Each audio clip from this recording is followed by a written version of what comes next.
పై ముందడుగే అంటే ప్రైవేటీకరణకు అనుకూలంగానే కేంద్రం స్టాండ్ ఉండబోతోంది అని చెప్పి విశాఖ స్టీల్ ప్లాంట్పై మారని కేంద్రం వైఖరి చూపించండి ఒకసారి.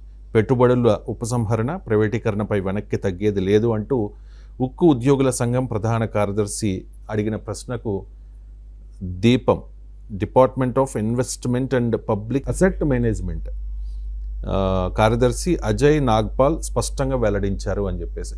సో స్టీల్ ప్లాంట్ ఉద్యోగులందరూ కూడా మళ్ళీ ఆందోళన బాట పట్టడానికి సిద్ధమవుతూ ఉన్నారు. సార్ ఎందుకు సార్ ఒకసారి వెనక్కి అంటారు, ఒకసారి ముందుకు అంటారు, ఒకసారి ఊపిరి అంటారు, తర్వాత ఇది అంటారు, ఎలా అర్థం చేసుకోవాలి? అదంతా మనం అనుకుంటున్నాం. కేంద్ర ప్రభుత్వ వైఖరిలో ఎలాంటి మార్పు లేదు. ఈ 11,440 కోట్ల ప్యాకేజ్ ఇచ్చిన రోజు కూడా నేను ఇదే చెప్పాను. ఇది కేవలం మనకు అర్థం కావాలి, ఇది విశాఖ స్టీల్ ప్లాంట్ రివైవల్ కొరకు ప్యాకేజా లేదా అందంగా ముస్తాబు చేసి ప్రైవేట్ వారికి అమ్మటానికి ప్యాకేజా తేలాలి అని చెప్పి ఇక్కడే కూర్చొని మాట్లాడాను. మీరు పాత వీడియోలో ఉంటుంది క్లియర్గా.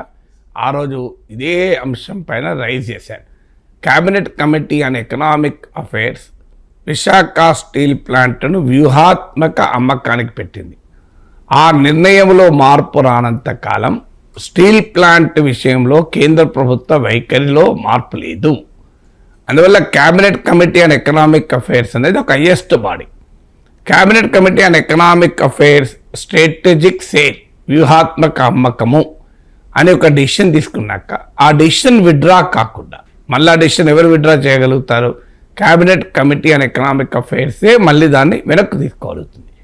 అది వెనక్కు తీసుకోనంత కాలం స్టీల్ ప్లాంట్ ప్రైవేటీకరణ ఆగదు అని ఆ రోజు కూడా అన్నాను.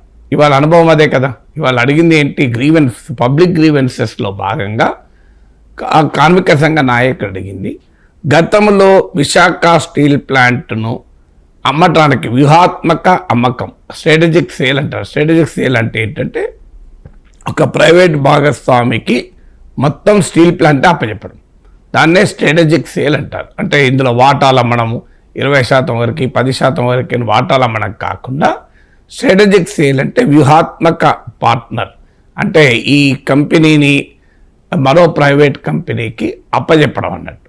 సో ఈ నిర్ణయం మీరు గతంలో కేంద్ర ప్రభుత్వం తీసుకుంది కదా, ఆ నిర్ణయంలో ఏమైనా మార్పు ఉందా అని అడిగారు.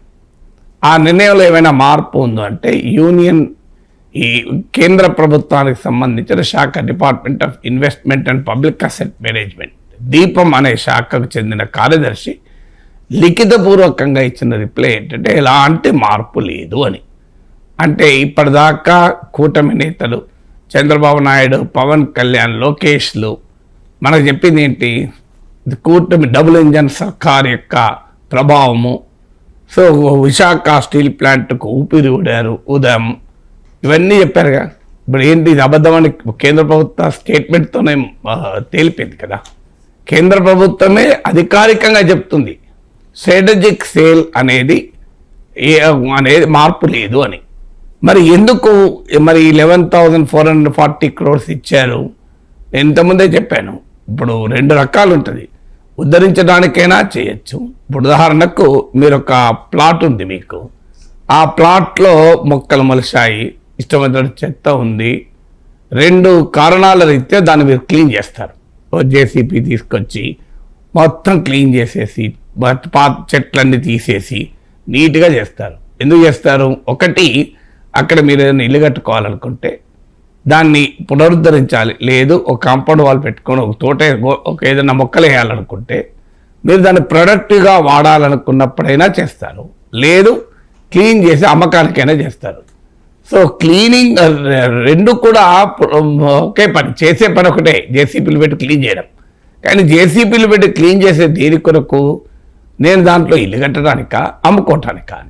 అందువల్ల స్టీల్ ప్లాంట్కు 11,000 కోట్లు ఇచ్చింది. స్టీల్ ప్లాంట్ను ఉద్ధరించడానిక, స్టీల్ ప్లాంట్ను ముస్తాబు చేసి ప్రైవేట్ వారికి లాభసాటిగా అమ్మటానికా అనే ప్రశ్న నేను ఆ రోజు వేశాను. ఇవాళ ముస్తాబు చేసి దాన్ని ప్రైవేట్ వాళ్ళకి అమ్మటానికే అని కేంద్ర ప్రభుత్వ సమాధానం వల్ల తెలిపింది. ఇప్పుడు చెప్పాలి చంద్రబాబు నాయుడు అయినా, పవన్ కళ్యాణ్ అయినా, లోకేష్ అయినా, డబుల్ ఇంజన్ సర్కార్ ఏమైంది అని. సో ఆశ్చర్యం బాధేసేది ఏంటంటే ఆంధ్రప్రదేశ్ ప్రజల ప్రయోజనాల పక్కకు పెట్టి మీ రాజకీయ పరమైనటువంటి వైఖరి సమర్థిస్తారు. అది హిందీ భాష విషయంలో కావచ్చు, ప్రత్యేక హోదా విషయంలో కావచ్చు, అమరావతికి కేంద్రం సాయం రాకపోయినా కావచ్చు, స్టీల్ ప్లాంట్ అమ్మకమైనా కావచ్చు. అంటే తమకు రాజకీయ అవసరాలు ఉన్నాయి, తమ పార్టీ నేతల చుట్టూ ఈడీలు సిబిఐలు తిరగకూడదు కనుక మేము మోడీ ఏం చేసినా సమర్థిస్తాం, మోడీ కన్నా ఎక్కువ సమర్థిస్తాం అనే వైఖరి టీడీపీ జనసేనలు తీసుకుంటున్నాయి. ఇది ఆ పార్టీలకు మంచిది కాదు, రాష్ట్రానికి మంచిది కాదు. కొన్ని విషయాల్లో స్పష్టత ఉండాలి మనకు. ఇది స్టీల్ ప్లాంట్ ఏమన్నారు, ఇది సెంటిమెంట్ అని చంద్రబాబు నాయుడు అన్నాడక, పవన్ కళ్యాణ్ పోరాటంలో భాగస్వామి అయ్యారు కదా, గెలిచాక మేము 11,000 కోట్లు ఇప్పించామన్నారు కదా.